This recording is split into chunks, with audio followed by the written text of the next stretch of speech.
Morpheus says, anybody not unplugged from this system, this advanced AI computer system, is therefore subject to the system. Yeah. And the agents can work and move, and use anyone through them that's still plugged into the system. Right. And I mean, it's basically possession. Yeah. Almost demonic right. possession in a science fiction reality, and they can use people to hurt people. Yeah.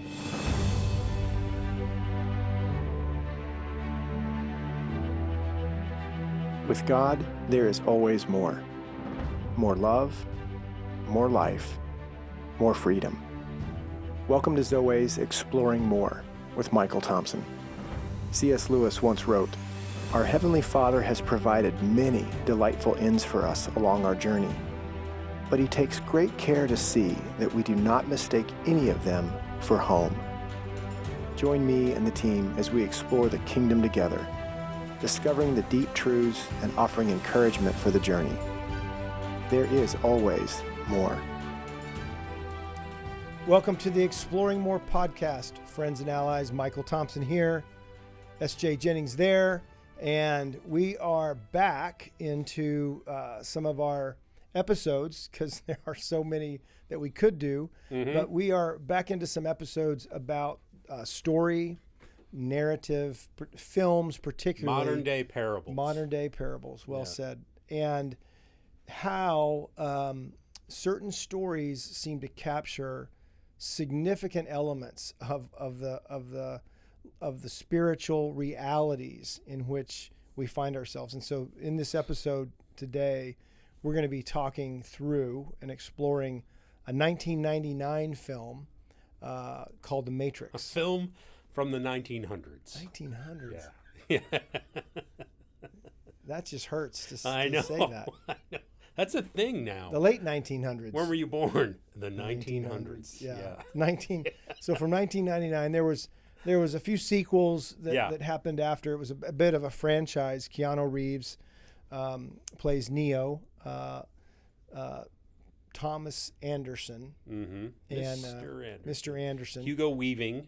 Yeah, right, is the name of the agent. The agent that. And who's Morpheus? Who's the actor? Fishburne. Lawrence Fishburne. Lawrence Fishburne. Yeah. So anyway, that's what we're going to be exploring, and so I think Andy's going to play this clip for you, either before or after the break. Yeah, probably after. Okay, so we'll come back from the break. We'll come back from the break. The trailer, right? And then you'll go into the trailer of The Matrix, and then we'll start teeing some stuff up. We'll be right back on the Exploring More podcast.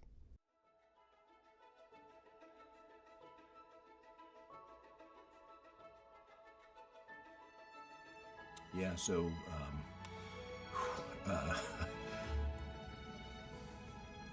possibly one of the most profound moments of my life, really. It was up at one of the old Top Gun events in the mountains up in Virginia, and I remember just really struggling, sitting up literally on top of the mountain. I hiked up there that day, looking out over the camp. It's beautiful, and feeling like I was in the presence of so many men that had such a connection with God. That what's wrong with me? Why hasn't God ever talked to me? Like, all these guys are talking about this great experience. And so I spent some time reflecting on that. And as I was walking back down the mountain, all that was in my head was, God, I need to hear you. I need to hear your voice. I need to hear, some semblance of life from you. And as I'm walking, I literally start hearing this running water in the middle of coming down a mountain. I mean, there's not really anything around but brush. It's a mess, and my legs are getting all torn up by the brambles. And I hear this running water, and so I'm thinking, God, this is crazy. And I start to walk over towards it, towards the sound, and find this running creek of just amazing, beautiful spring water. A nice mountain spring that shouldn't have been there. And in my head, I was thinking about God and the sort of the analogy of the river of life and all these things. And then there's this water in the stream, and all of this is happening at once, but I'm thinking to myself, just like show me some kind of light, Lord, show me a light. I'm almost the movie, what's the movie with Bruce Almighty where, show me a sign, and he keeps going by the billboards every time, and he never, just show me a sign, and the signs are all over, like falling off of trucks. It was that silly almost that I in my head phrased the words, I just need a light or something from you. And I look down in the stream, there's literally a yellow flashlight sitting in the bottom of the stream. I'm not making this up. And so in my head, I'm just questioning, this is so stupid. There's no way this is actually happening. And I sort of made this condition with myself. If I pick up that flashlight, it works. This is real.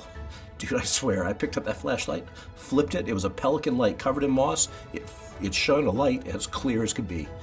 And it was just amazing. And I kind of heard, felt, experienced, I hear you. I see you, and I've got something for you. It was just amazing, and I've been off ever since. Like, you can't come back from that. It was pretty wonderful and pretty powerful.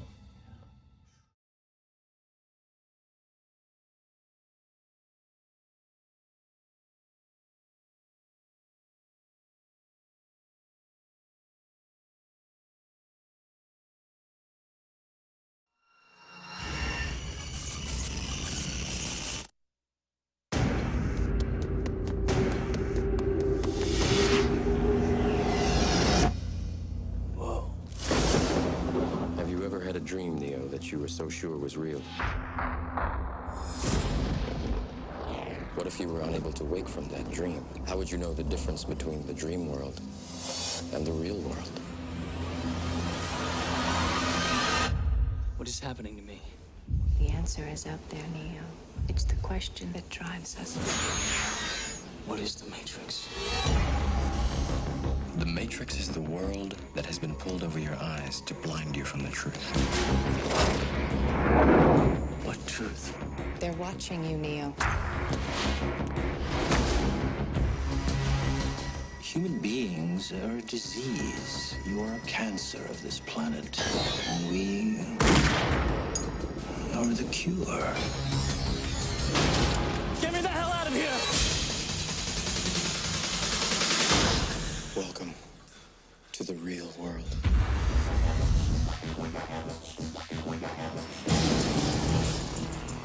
So you're here to save the world. So what do you need? Guns. Lots of guns. No one has ever done anything like this. That's why it's going to work. Buckle your seatbelt, Dorothy. Because Kansas is going bye-bye.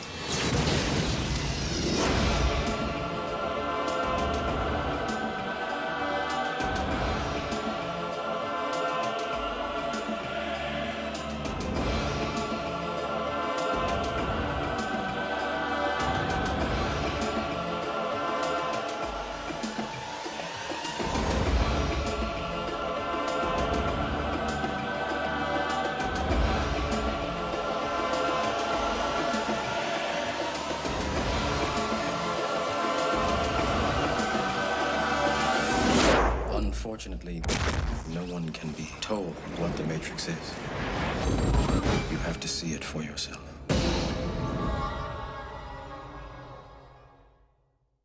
All right. Lot going on there. Yeah, as Neo says, whoa. Yeah. Like, Yeah. Keanu's finest acting, I'm telling you. Whoa. Yeah. It set him up for the Wick series. It really did. It really did. But this, so let me ask you, and then you can ask me. Yeah. Why this story? Yeah, I mean, I can't not think of the map, right? Mm-hmm. I mean, again, though, the larger themes, we've talked, you guys, if you haven't heard us talk about it, several episodes ago, we went through some movies, and we spent the first half of the first episode about our favorite movies, just talking about the hero's journey and things like that, right? So there's a lot of that in this story, good versus evil, right? Overcoming, figuring out who you are. But man, it's all right there too on our map, right? Yeah. I mean, they're definitely taking Christian themes and overtones in this film. Yep. The two brothers that wrote the Matrix and then the trilogy and Right. what we're basing it on. They Yep. were trying to bring a science fiction to Judeo-Christian, the Bible, the scriptures, the Genesis to Revelation, and so Yep. So I remember I'm already, the movie's 10 years old already. The first time I see it used at the men's weekend, the Heart of a Warrior Encounter weekend. Yeah. In 2009, I'm there at my first one, and you guys showed it, and I'm looking at it, and I'm like, I love The Matrix. That was a great movie. And then you're like, take it apart and show. It's just it's the map, man. Yeah. It's identity. It's everything about it. And the larger story, and the warfare in it, are really, I think, where the Matrix has its substance for us. And I like what you said, picking it apart. I mean, there's some things we'll talk about in a minute, but even from the trailer, it's a story about Thomas Anderson, who knows there's something more. Something not quite right. There's something that gnaws at him. The splinter in your mind. In your mind, and Morpheus and Trinity and some of the other characters, they've literally the story is they've unplugged from a world system. So when we talk about the unholy Trinity, we talk about Satan and the fallen angels, right? Dark kingdom of darkness. We talk about a fallen world, right? And then we talk about this fallenness that we all experience called the false self. Yeah. Flesh, right? Yeah. And so this story is kind of about the basics and the basic realities of that. The agents who you saw in the trailer, where Neo's kind of dodging, right? And he's going through training. I don't want to get ahead of ourselves, but oh my goodness, these agents, Morpheus says, anybody not unplugged from this system, this advanced AI computer system, is therefore subject to the system. Yeah. And the agents can work and move, and use anyone through them that's still plugged into the system. Right. And that's why you see, what looks like an agent, and it goes, and it's this person. And I mean, it's basically possession. Yeah. Almost demonic right. possession in a science fiction reality, and they can use people to hurt people. Yeah. And it's in alignment. It's in alignment with the larger gospel. Sure. And so those are just parts of what the Matrix is about. Nobody can be told what the Matrix is. Morpheus says you have to see it. You have to see it for yourself. Yeah. And we talk eyes to see, ears to hear, the ability to engage with some faculties, some senses, some capacity that if you don't, then you won't see it. And so this is the story of Thomas Anderson going through what he has to go through to get unplugged. Literally, we won't show this clip, but literally he has to go through a rebirth. Yeah. Right. It's kind of weird. He's a battery. He's plugged in. The machines have figured out how to get the energy out of kind of synthetic womb. Yes, the energy out of they're consuming the electricity that we hold in our body, and that's running the machines. Right. And they're birthing kids and plugging into them, and they stay in these. So literally, Thomas Anderson they unplug him. Yeah. And he goes through this canal, his birth canal, right, and is reborn. And he's helpless. His muscles don't work. His eyes barely work, just like a baby. Yeah. He says, I can't see, and Morpheus says, well, you've never used your eyes before. Yeah. So great line. There's a lot of I remember seeing it in the theater at that time and going, I could connect. I could connect the dots. Nobody had to tell me that, holy crap, this is Narnia in a science fiction reality. Thomas Anderson doesn't know who he is. The Pevensey children don't know who they are. They know, and literally he becomes part of this tribe of vigilantes. Right. These people who are working in an underground resistance. Yep. They're underground. Right. The name of Morpheus's ship, do you remember? Yeah, the Nebuchadnezzar. The Nebuchadnezzar, right? I mean, so they bring biblical components, into the script, right? Into the story. And after Neo, as I think about the correlations, after Neo gets unplugged, he has to be trained. Yeah. And that whole process of I think we're going to show a clip. I think the clip is the red dress. Yeah, I think we were going to do you want to show red the pill, blue pill red pill, before blue pill. that? Yeah, let's do that. That's when he's waking up and starting to figure it out. That's a classic one. Yeah. So we'll hit that one, then we'll do the training. Yeah, that'd be a good one. Okay, so watch this. Do you want to know what it is? The Matrix is everywhere. It is all around us. Even now, in this very room. You can see it when you look out your window or when you turn on your television. You can feel it when you go to work, when you go to church, when you pay your taxes. It is the world that has been pulled over your eyes to blind you from the truth. What truth? That you are a slave, Neo. Like everyone else, you were born into bondage, born into a prison that you cannot smell or taste or touch. A prison for your mind.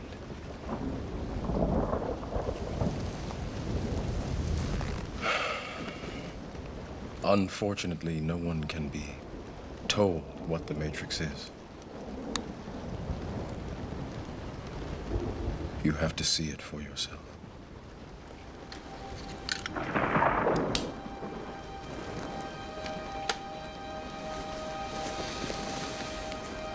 This is your last chance. After this, there is no turning back. You take the blue pill, the story ends. You wake up in your bed and believe whatever you want to believe. You take the red pill, you stay in Wonderland, and I show you how deep the rabbit hole goes.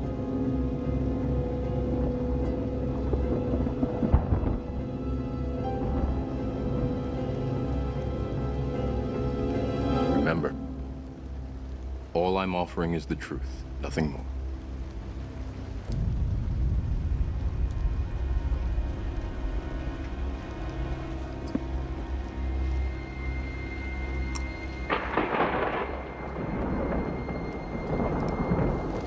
Follow me. Okay, that is Trinity has found Thomas Anderson. Thomas Anderson has gotten in some trouble by some of his hacking. Right. He's a really brilliant. Doesn't know what he's messing with. He doesn't know but he knows there's something to hack into. Yeah. He knows there's something, and so anyway, he really gets pulled by Trinity and the tribe before the agents get to him. But the agents are trying to. They put some kind of probe. Remember the probe? Yes. In him. It almost looks like a shrimp or a and scorpion they or have something. to suck it out of his stomach and throw it into the rain. Right. And that's on the way. She says, "You've been down that road." Yeah, he's about to jump out. Yes, because it's all too weird. Uh-huh. And she says, "You've been down that road, Neo. You know where it goes." Yeah. And so that's then on the way to meeting Morpheus, who is going to be a part of this salvation and sharing with him the realities of what the Matrix is. Yeah. As you saw in the red pill, blue pill. Right. All I'm offering is the truth.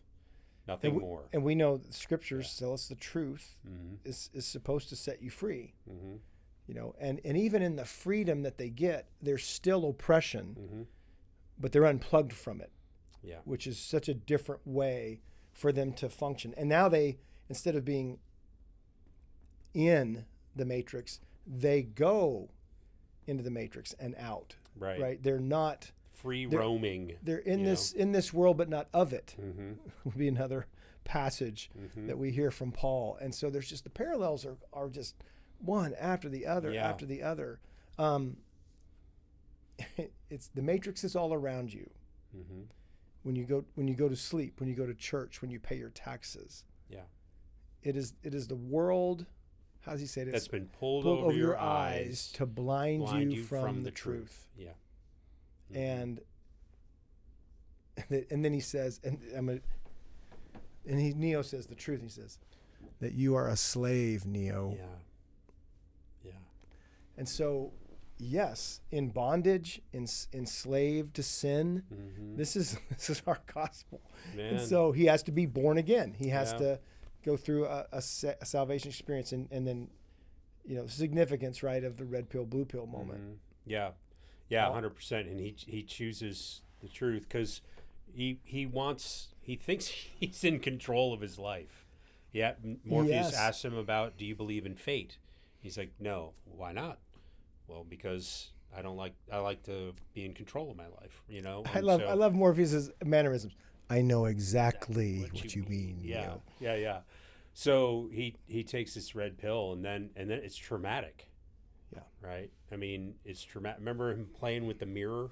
Yeah. Anyway, yeah. So the and for goodness sakes, it's the reality that we didn't know all that our faith and our salvation, our red pill, blue pill moment. And you know this because I've said it many times. I've taken a couple hundred red pills. Yeah. not because I necessarily it didn't work as much as I wasn't sure that I was doing it right. Right. And so nonetheless, though, he gets unplugged, and there's no way he saw that coming. Later in the film, one of the tribe is upset, frustrated about if I knew what I was getting unplugged for, and this is my life. This is hard. Mm-hmm. I just want to go. Give me the suffering. Give me the blue pill and put me back in the matrix. That's right. Yeah. I mean, there's a character in there that Cypher. Is his name. Yeah. Great. Yeah. So, I think about the training. Yeah, Morpheus becomes his mentor. Yeah.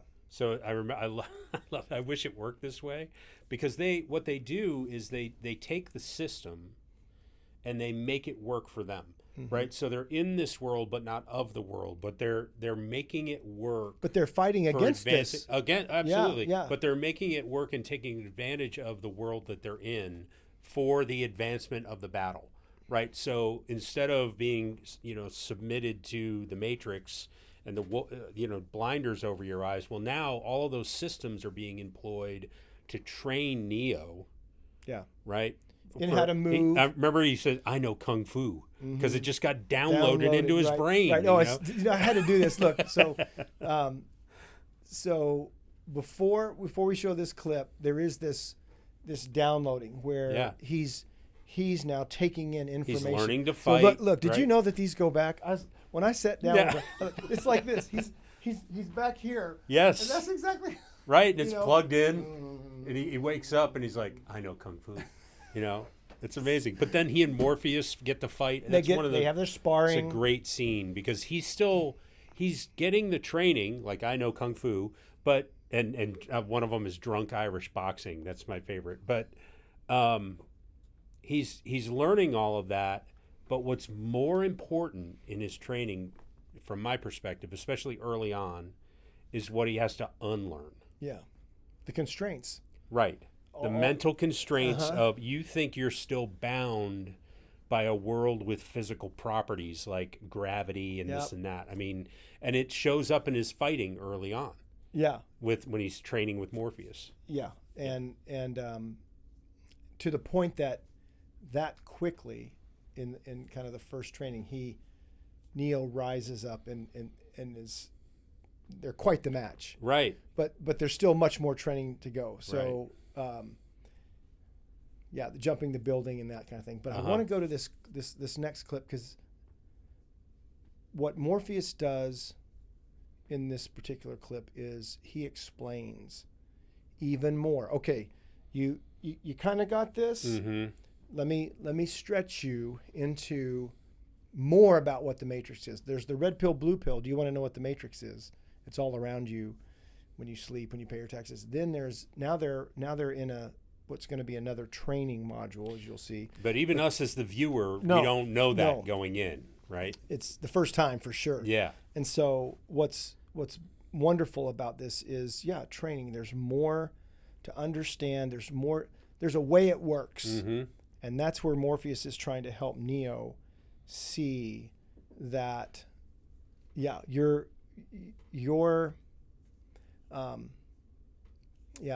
not going to help you here. This life, your old way, this of old thinking. life, this old way. I mean, we're right out of Paul. We're right out of the epistles. Yeah. And Paul's saying the old self, the new self, the old way, be this new way. transformed by the renewing of your mind. And the opportunity to be literally in this realm now, to be something more than you were. Yeah. That's why there's a new name, not Thomas Anderson anymore. It's Neo. He's Neo. Right. It's not just some fighter pilot code name. Mm-hmm. You know, this is not only someone that's learning how it works, but this is someone that Morpheus has been waiting for, looking for. Right. He says several times when Thomas, when Neo's not there, he's the one. He's the one. Right. Right. So very, very. That's a whole kind of storyline that takes most of the first film to unfold. So let me show you. Let's look at the system that Morpheus wants to unveil, pull back, and show Neo now more of how this works.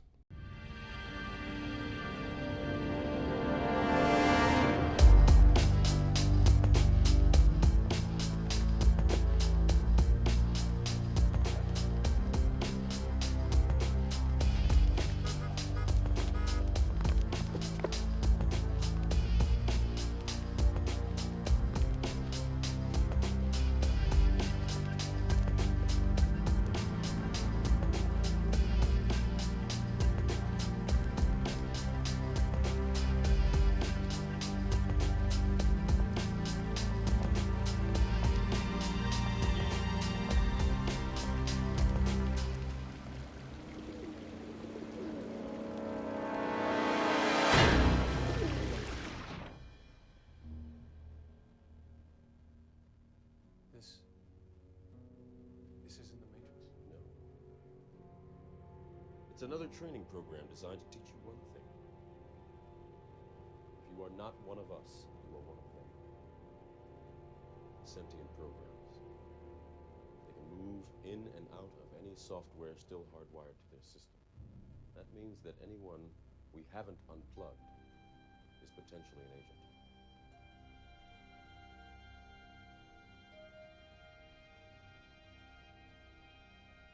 We have survived by hiding from them, by running from them. But they are the gatekeepers. They are guarding all the doors, they are holding all the keys, which means that sooner or later, someone is going to have to fight them. Someone. I won't lie to you, Neil. Every single man or woman who has stood their ground, everyone who has fought an agent has died. But where they have failed, you will succeed. Why? I've seen an agent punch through a concrete wall. Men have emptied entire clips at them and hit nothing but air. Yet their strength and their speed are still based in a world that is built on rules. Because of that, they will never be as strong or as fast as you can be. What are you trying to tell me? That I can dodge bullets? No, Neo. I'm trying to tell you that when you're ready, you won't have to.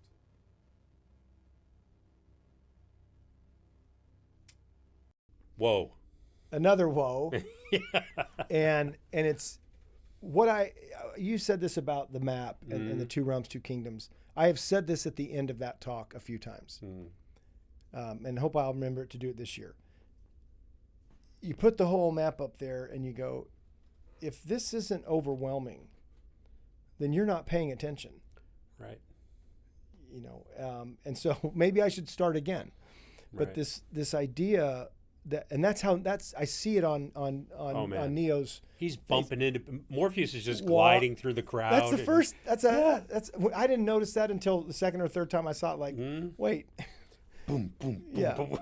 he's just navigating through there. and Neo's bumping into people.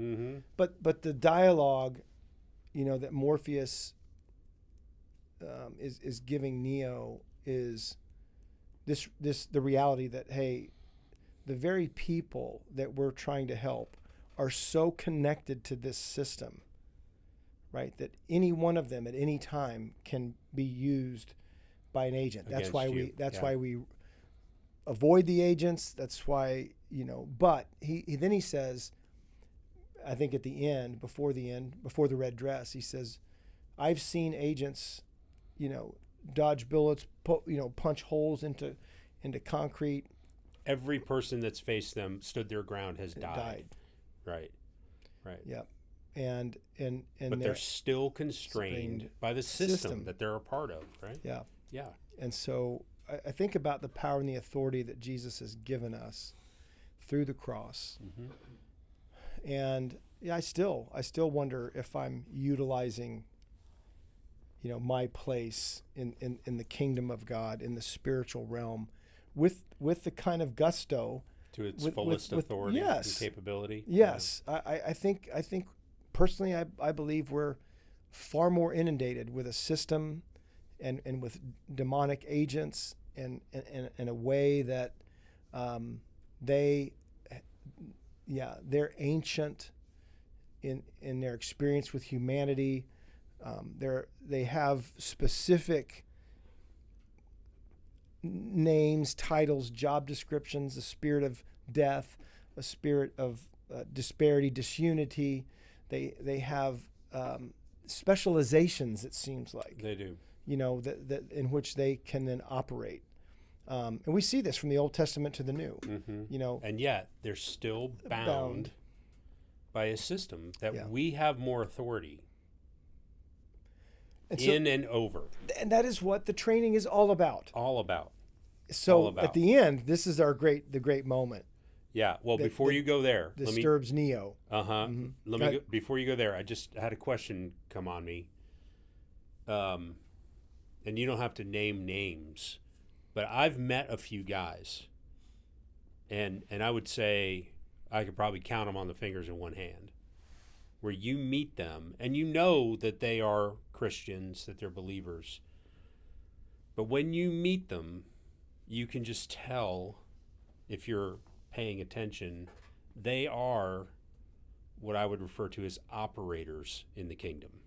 They know something. They know some things. Mm-hmm. Yeah. Our friend Mark is one of them. Yeah. There's a Dr. couple Day. Yeah. Well, I mean, I hope we're in amongst that crowd. That number of seeing how power and authority work, how the agents intimidate and are there to steal, kill, and destroy, just like Jesus said, and really keep everybody under control. That's the whole point. They want in this system, somewhat surveillance system, they just want to keep everybody, because what's playing out in the realm that's being seen, all these people are plugged in. Thomas Anderson. They're all being used. Thomas Anderson the real him is in this womb thing, but he actually thinks he's playing out and has a freedom. Yeah. And if the system feels like you're bucking it or somehow waking up to it, it flushes you. It gets more intense. Aborted. Yes. Aborts you. Oh yeah. And you're like, this is really interesting and weird. Many guys. It is kind of interesting and weird, but yet very appropriate imagery in the film. Many of the men that we've worked with, and even ourselves included early on, have confessed to us that, man, now that I'm starting to see some of this and walk in my identity and become a more oriented and settled man, things have not gotten easier. They've gotten harder. Yeah. And it's, of course. And why is that? Yeah. Because a man who's operating in the kingdom under and with the power and authority that Christ has given him is a threat. Yeah. False self-dominant is exactly how the agents. And You're the, just and the in foul the spirituals system doing your thing. Every now and then you have a good moment, and they're okay with that. Yep. But when you start moving to more true self-dominant, Yeah. and you start exercising your will and practicing, I mean, John Eldridge, if anybody's ever listened to the Pause app, especially the 30 Days of Resilience, he spends 15 days talking about power and authority, cleansing, sanctifying. It's kind of like where Aslan with Peter in Narnia in the Lion, the Witch, and the Wardrobe. He's got the Centaur General. There's Aslan and there's Peter, and they come upon Mulgrim, the right? wolf. Yeah. These are the agents in Narnia is the wolves, the Gestapo, and the big general unsheaths his sword, and Aslan says, "No, this is Peter's fight." That's right. It's like, no, you should do this for Peter. No, Peter has to learn to do this. He's got to learn how to fight for himself. There are bigger battles, coming, and so Peter slays the wolf. Barely. and I think when we look at the Matrix, this is about Neo becoming capable. Yeah, you see it. Becoming you see the same thing. Oriented, capable, empowered. And he makes some mistakes. Yeah, we along see the this way, with the right? disciples. Yeah, before you say that. Yeah. But this is what Jesus did. Yeah. Morpheus is kind of the spirit figure, the mentoring, the coaching, but almost John the Baptist like, but Right. he's giving Neo these lessons so that he can take his place in the kingdom and take his place in the Matrix. And hopefully, as you follow the trilogy, it's battle, it's war, and there are some victories to be claimed. And so the red dress, I want to hit that in the training module. I found it interesting that they use that? That they used that as a distraction or used her for Neo. Yeah. Yeah. The bright color and of course the beauty.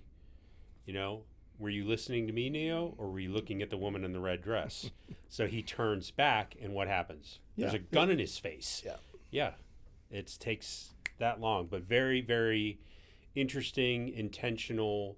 The use of beauty by the agents to distract. To pervert beauty and use it is the illustration to then get a hold of and a connection with him and then use him. It's just it's the word using. Yeah. They're going to use. Yeah. And I think that's what the kingdom of darkness is all about. When we get free from and can get some distance from, that kind of programming, right? And then willfully enter into some reprogramming, right? That's what's happening to Neo. Yep, absolutely. And so, yeah. So let's land this episode with. You got to go to that last phrase of that last clip. Wait a minute. Are you telling me I'm going to be able to dodge bullets? No, Neo. I'm telling you that when you're ready, you won't have to. So, spoiler alert for a movie that's 27 years old. And like Nate Bargatze said, he was talking about The Sixth Sense. Yeah. Giving up one of his comedy by the way, specials. he's dead. Yeah. But hey, spoiler alert, if you were planning on watching it tonight for the first time, I'm sorry. But at the end, the agents catch up with him and shoot him in the chest as many times as they can. I'm talking about Neo now. Yeah. And then somehow it's Trinity, right, on the Nebuchadnezzar says to him, you can't be dead because get up, Neo. The man I love, right? So get up, and he does in the Matrix. And now because the rule was if you die in the Matrix, you die in real life. Yes. Yeah.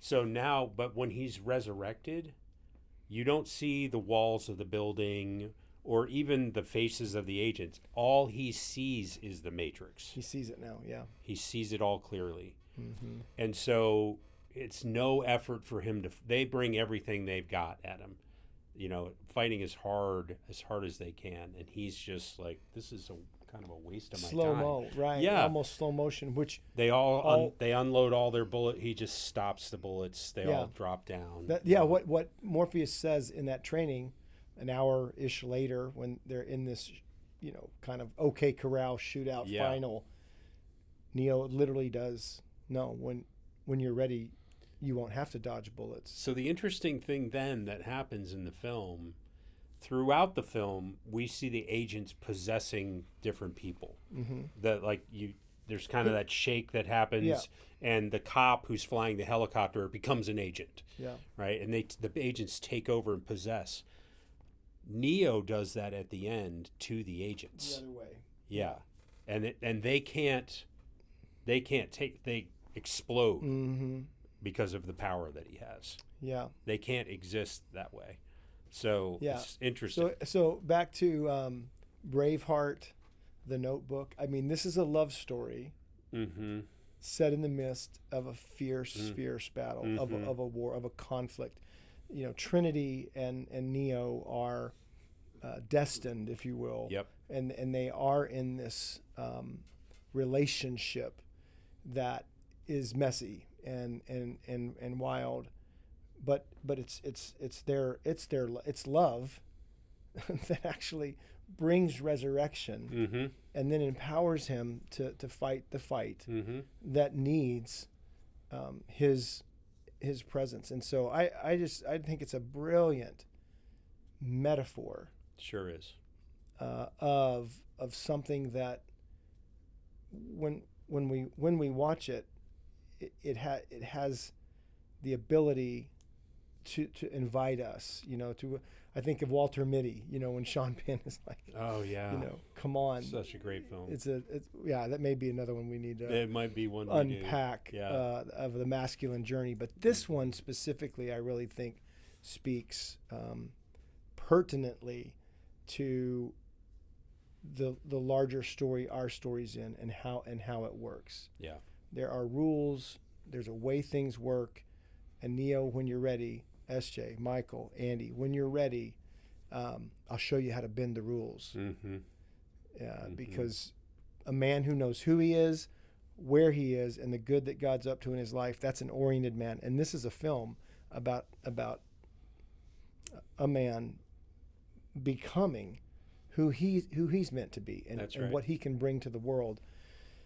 And I think that just strikes a bunch of heartstrings. It sure does. In men. And I want to say, man, Trinity's a badass. Oh man. So, you know, there's a woman there that's fierce, that's strong, that's cunning. She knows who she is. She knows her way around. Oh yeah. You know, and she interacts with him at the beginning of the film like she is a veteran.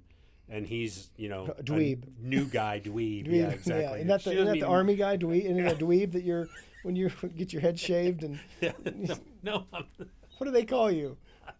I don't know if it's a plebe. That's what it is. I was like, yeah, dweeb. Wait a minute. When I was called dweeb all those years. Yeah, it was somebody was calling you a nerd or what. Anyway, that's an '80s term right there. Oh man. But yeah, she's very, very strong, powerful, knows who she is as well. Yeah. And then the Judas, right? Cypher. So this is all, you know, pulling its magic, pulling its weightiness from something that's more. That's right. And that's our gospel. And yeah, man. It holds up too. I'd recommend it. Go watch it. You know, if you haven't ever seen The Matrix, there's people out there that haven't.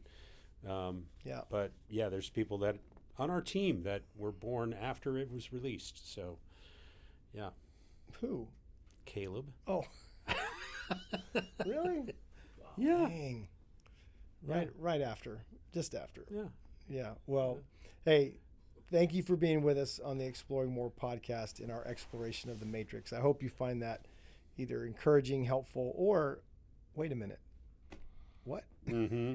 I hope that happens. Yeah. And you can. I go see it now. And I'll never see it the same. Yep. You know. Hey, one last thing. Just want to say, Zoe is a crowd-funded organization, and so it's support from people like you that allow us to do this and create the resources that we offer on zoe.org. A lot of free resources there for you to check out. But if you're interested in supporting us financially, you can go to zoe.org/give. Last thing I'll say is there's the Heart of a Warrior Encounter, which you heard the sponsored ad for. A few spots left, and really I know a guy. Yep, really want to invite you to. It's not too late yet, so come find your red pill. Yeah. And join us at the Heart of a Warrior Encounter. Okay, I was kidding. One last thing. Okay. This is Andy's been rolling with us as our engineer for quite a while now, and he's moving on to our Allies division, and gonna be directly working with Josh and building that initiative. So thanks a lot, Andy. You've been great. Yeah. It's been a lot of fun. It's been a fun ride. Yeah. Mm-hmm. Yeah. Do we want to bring him over here and say bye? You can. Come on over here, Andy. Say hi real quick. Yeah. Come here. Bring him up and say hi. Just sneak in here. I feel like I'm at a movie theater right here. Yeah, something like that. There it is. Yeah, man. You can get in there. Yeah, dude. I don't even know if I'm in the shot or not. All right. Any final words for your tenure here at the Exploring More podcast? I was thinking it's interesting that we end on a film. My last show was a film because I'm here because of film. Right. Yeah.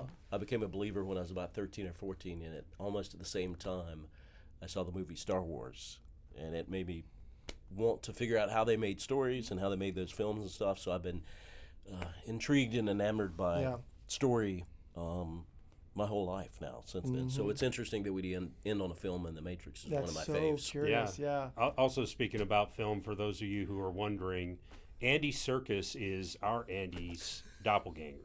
So that's funny. I want some of his checks because Well, he's been that's in true. everything. Well, what I was going to say, and why I think watching you now transition from Exploring More in the production here to Allies, I love what you said a second ago. You're still in story.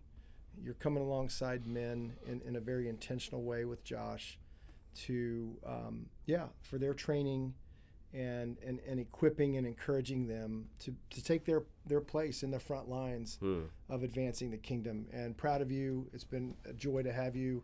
I know we're going to see you in another room, in another place around the table, but you've done this really well, and I'm really excited about what you get to do next. Thank you. Yeah. It's been a fun ride. Thank you, guys. So join us next time. We'll see you next time on the Exploring More podcast. We hope you have enjoyed this episode of Exploring More. The landing page for this podcast is zoe.org/podcast.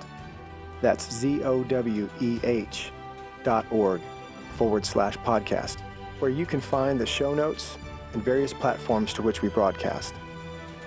You can also find us and the life of more by visiting Zoe on YouVersion Bible app, Right Now Media, our Facebook page, and Zoe on Instagram and Twitter.